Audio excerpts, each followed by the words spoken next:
ามเนาะมันบนทางเด็ดเลยจะสิบังเกิดต้นไม้เครือตกอยู่นะ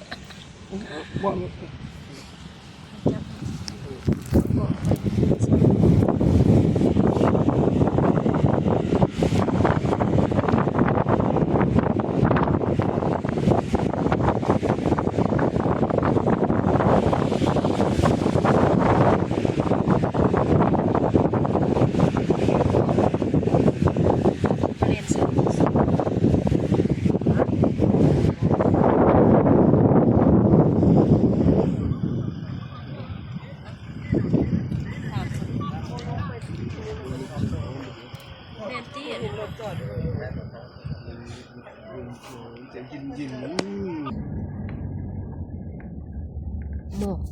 เต็มโหเย็นดีเนาะป้าจะบ่เห็นอย่างสูงกว่าสูงขนาดนี้เองน้อยจังน้ำไม่น้อยสิแล้วมันเนาะ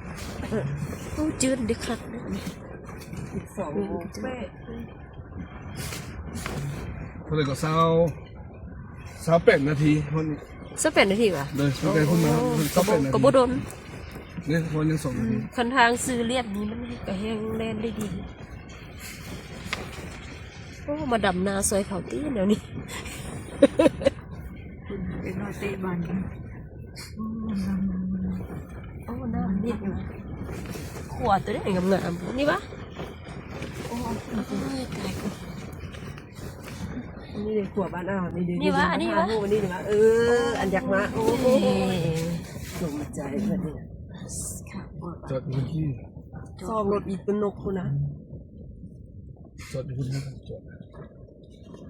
ระวังเด็กน้อยระวังเด็กน้อยเท่านั้นแหละระวังจะลงขี้ตุ่มด้วยยำไปสิ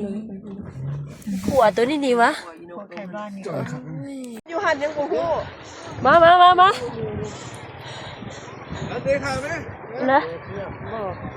พามาเยี่ยวไว้มาเยี่ยวอ่ะ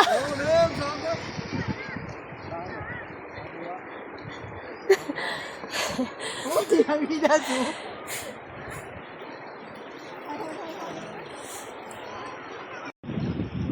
บัดนี้เขาก็มาฮอดบ้านอาวเป็นทีเรียบร้อยแล้วเด้อวิวงาม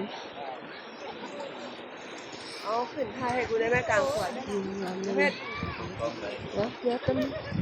แม่โอเคแป๊บนึง